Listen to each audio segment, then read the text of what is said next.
Bet on Bears fans live from Radio Row, Breeze Nation. What is good? It's your boy Pat the Designer back at it again. A lot to get into on today's episode as Chicago Bears have a lot going on with the stadium deal at this point. It seems like steps in the right direction, but is it going to be steps long term? We got to break that down. Of course, look at some of the trades that the Bears have been rumored to be possibly making here. DJ Moore, Tyson Bagent, two names, new name added to the list of players that could be traded there. Javon Dexter on that list. All that and more on today's episode of the Windy City Breeze. Appreciate y'all for tuning in and showing love as always, man. Let's start off with the stadium stuff. Let's get that out of the way first and foremost, because I think that this is kind of the biggest thing that we have seen stadium wise as far as a move in the right direction, right? When you look at the fact that today, the Chicago Bears, I'm sorry, the state of Illinois put their vote in, and it seems like the mega project bill has kind of hitting this secondary stopping point. So it gets through the initial vote, but then is not brought up at the Illinois House today. And the next chance that this bill will have an opportunity to pass is not until March or even possibly later. And when I hear that, right, that's one of those things for me where I feel like you're kind of at this tough crossroads here because on top of that, Indiana Senate approved the Bears Stadium Bill 45-4. It will now head to Governor Mike Braun's desk to be signed, and it is believed that this is a bill that is going to be signed. So essentially, Indiana's a go. And Illinois is still kind of fighting through the muck and the mud. The fact that the bill was not even brought up today, I think you're in a tough situation here moving forward because there's a chance that it won't be brought up in March. And at that point, now you're starting to say, okay, well, we've got this stadium we've got this state that's willing to bring us in, that is willing to let us come through and just get started right away versus another roadblock, another struggle, another, hit against the wall. If you get to a point where you have another roadblock in this whole stadium situation, I think the Bears might be going to Indiana. Now, I do think it is very telling, and I said this on the Chicago Bears podcast. I do think that it is very telling when you look at the Bears right now that they have given Illinois so many chances, literally just going, please get it together. Please, we need an answer here. Please, let's get this through. And again, remember, Illinois was not serious about this until it got to the point where Indiana was like, yeah, we're all systems go on this. I think that's the part that makes this a little bit tougher. I think that's the part that makes this a little bit of a situation here with Indiana and with how ready they are to go. Where if you get to another spot with Illinois where and again what the Bears have asked is not changing, but if you get to another spot with Illinois where they go, yeah, we're going to push this off yet again, how do you not go to Indiana? I've talked about this multiple times. The best deal that the Bears are getting is Indiana. They're paying for you to get out of the lease. They're paying for you to move there. All you got to do is walk in, show up, and make plays. There is no better deal. You know, you've got your tax certainty. Yes, you don't own 100% of the stadium, but they're willing to sell you that at a certain point. Like, there is no better deal. There is no different conversation. And so, because you're in that situation, to me, I think this is not to say that this is the end. I think the Bears want to be in Illinois. And so, because of that, you look at it and say that there's still always going to be a chance. I think if this does get done by March, right, there is that chance. But bottom line is this. You've got one group of guys that's ready to go, and you can have shovels in the ground this year. You've got one group of guys that is still. Governor Pritzker said he's not looking to be bullied by billionaires. He's not willing to bend over backwards for billionaires, which is fine. But just be prepared. And I think this is where you have to look at George McCaskey, where you have to look at, Kevin Warren and say, if you're prepared for this, if you're prepared, are you prepared to say that, yeah, that was the line in the sand and we're done? Because at this point, you're getting into a situation where not only are you going to be able to move there scotch free, get the lease paid for that you're breaking and all of that stuff, but also it's the best you're ever going to look in this entire process. The court of public opinions is going to be in favor of the Bears in this entire process because the Bears are still willing, and I think this is the part that has gotten lost, to pay to stay in Illinois, to put up $2 billion to build this stadium in Illinois. The Bears want to be here. Does Illinois want the Bears? That's what it comes down to. And listen, it's a step in the right direction today for Illinois, but bottom line is it wasn't the biggest step that you needed. Indiana through this entire process. Well, Indiana's been talking with the Bears for a year, and they're already all the way to this point. So we'll see what ends up happening with that. Some other news that came out today that I thought was somewhat some pretty big news for the Chicago Bears.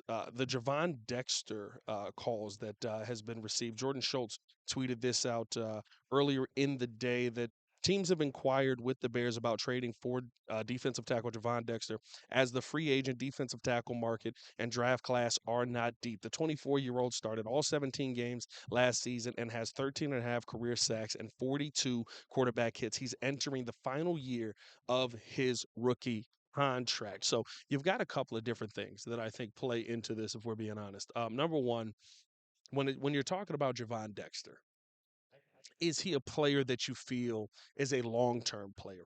Is he a player that you feel is somebody you're going to pick up the 5th year option and then invest in past that? It feels like they have a lot of faith in Shamar Turner. And listen, Shamar Turner, I think that we were starting to see it click for him, but he's kind of in that same situation that Javon was in, right? Where you look at what Shamar Turner did coming out of college, not massive numbers that jump off the page for you. You're not looking at a guy who has these dominant games that you're like, oh my God, he was the single-handedly game wrecking these games, right? You're looking at a guy that kind of fit in the system. And, in his own words, he wasn't always asked to do everything that you would ask one of those top flight defensive tackles to do, right? But what he was asked to do, he did at a really high clip.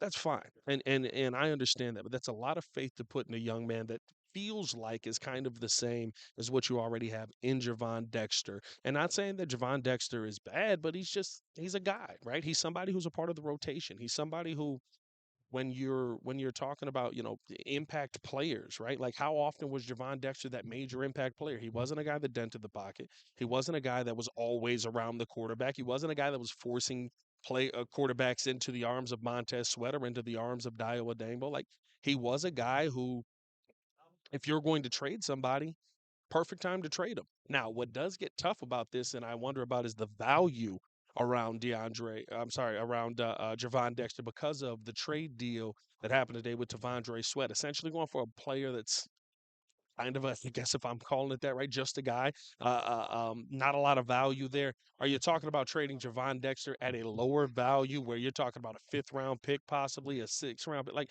I don't think that you're getting a 4th or a 3rd for Javon Dexter. I don't think that you're getting an impact player for Javon Dexter. I think you're kind of getting the same situation that you're already in, where if you're getting a player back, maybe it's just a guy, or you're getting late round draft capital, A3 draft capital. So to me, when I look at the Javon Dexter part of this, like it probably is the one that confuses me the most. It's the one I was shocked by today. It would create a different opportunity for the Bears as far as opening up some cash in different ways, and I think that that's something that you have to be excited about if you are the Bears, right? Being able to create that cash. But if I had to put money on it, I would assume that Javon Dexter's probably still on this team moving forward. You probably end up picking up that 5th year option and maybe wait until next year to go there, because what Javon Dexter is good for is a really good player in the rotation, right? He's a good rotation player. He's not a great, this is your guy. This is the guy that you have to have on the team. But he's a really good, hey, we want to have a rotation of guys that rotate in and out with Dio Adangbo, who's probably going to end up kicking inside if you go edge in the draft. Whoever you go get in the draft, if you do go get a Caden McDonald there, as far as getting that done, right? Like, I think those are things that to me, you look at and you say, it would be worth it to keep Javon Dexter around for that. But outside of that, I don't know. I think that this is one of the things with Javon where if you move him, you move him. If you don't, you don't, and we'll see how this ends up working out. All right, so I had to do a little jump cut there because as I was talking about this, the Chicago Bears did release a statement on the stadium. The conversation that we were having there before, Indiana has taken this per Adam Hogue. who's right over there podcasting. Shout out to Hogan Johns.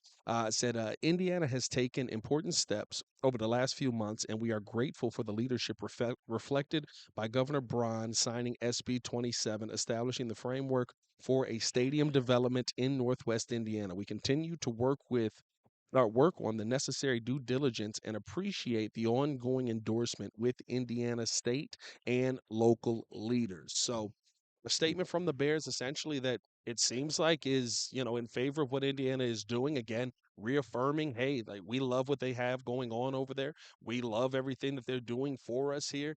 And it doesn't sound like a team that is opposed to moving to Indiana at this point. And I think that's the part that's very different with all of this, right? If you're not trying to go to Indiana, if you're not trying to move on from Illinois, you say, "Hey, we thank you for everything that you've done, and we await, what the Illinois lawmakers are doing." No, they're speaking as if it's somebody who you're planning on working with for long term. Otherwise, you're kind of screwing Indiana over in all this. And I get it. Sometimes that's business, right? Sometimes that just ends up happening, but you've made it a long way through this process, and Indiana is bent over backwards for you.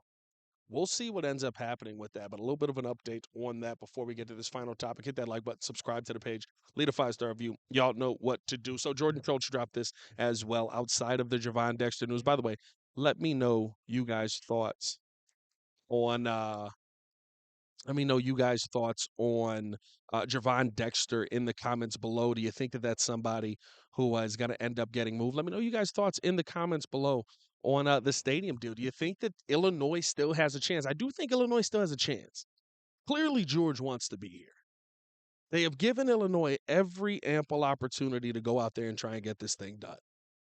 We'll see if they do get it done. Something else that Jordan Schultz tweeted out, though, said two other names the Bears might receive calls on are QB Tyson Bagent and wide receiver DJ Moore. Moore had over $23 million in guaranteed money in 2026 and is viewed as available for the right price by teams in the wide receiver market. So nothing that we didn't hear from Ryan Poles when he talked about, the DJ Moore situation, that they knew that they had to make tough business decisions. They knew that they had to make tough moves and tough decisions on guys here moving forward.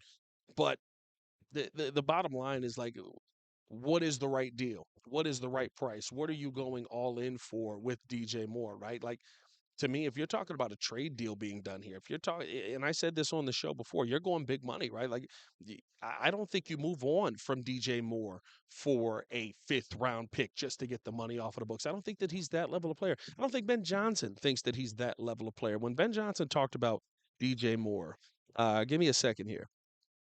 When he talked about the impact and the value that DJ Moore had on the offense in 2025, he said it was immense. He probably knew all the roles of the receivers better than anybody else we had in that room. The X, the Z, the F, it really didn't matter. He was a guy we knew we could count on. If guys go down, he can step in. There really wasn't anything we shied away from in terms of the route tree that he could or could not do. I feel like the versatility is something that screams at you. The intelligence screams at you. And as Ryan Poles alluded to in our last press conference, just the toughness, the durability. When you talk about a 17 plus game season, that's where a player like that is really, really valuable. That's the kind of guy that I think you don't just get rid of because you're trying to make money moves, right? There's other ways for you to save money on the cap. There's other ways for you to feel like you can create cap space and open up opportunities, right? Like that's a guy that, like Jordan Schultz tweeted out, you make a move for him for the right move. I think bottom line with DJ Moore, if it is a Max Crosby deal, if it is maybe even at this point, right, if you want to go with Kayvon Thibodeau, but I don't know if that's really the kind of deal that you're saying, but like it truly just feels like if it's not one of those massive deals, I would expect DJ Moore to be back with the Chicago Bears. And maybe that's just me, but it has to be that perfect kind of deal for the Bears if you're going to move on from DJ Moore. Now, the Tyson Bagent aspect of this I think is a little bit different. Um, I think that realistically speaking, when you're talking about Tyson Bagent and how he's played this year, when you're talking about Tyson or how he played in the preseason, I should say, when you talk about what you've seen, any value you can get from him is worth it. right? Like that's bottom line for me. I saw Clay Harbor tweet out that he had heard something about a third and a fifth. If you can find a way to get that done, do it. Run off. You know what I mean? Like that's to me where if you're talking about getting possible impact pieces back for a young player, come on. You can't miss on that. This is what we saw the Packers do year after year after year in the late 90s, early 2000s. That would be the to me the move that is going to be best set for the Bears. Tyson Bagent, if somebody's calling you and wants to bring you some value on that, get it done. Like I said, let me know how you guys feel down in the comments below. Appreciate y'all for tuning in and showing love. As always, hit that like button, subscribe to the page, leave a 5-star review. Y'all know what to do. I'm running off to go get some dinner, man. Y'all stay safe out there, Chicago. Bed down. One love. Peace.